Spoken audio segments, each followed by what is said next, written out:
How to add referral code after registration on Binance. This is a step-by-step guide so you will be able to follow easily. Now that is extremely simple.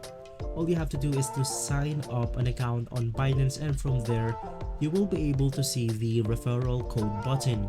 But how are you going to input this code right here?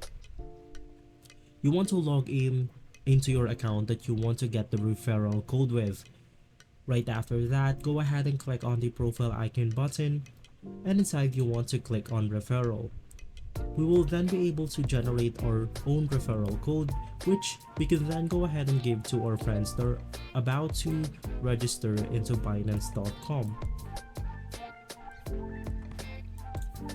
From here, all you have to do is to click on invite friends, click on the copy link button, and right after you want to send this link through a friend that wants to register to Binance.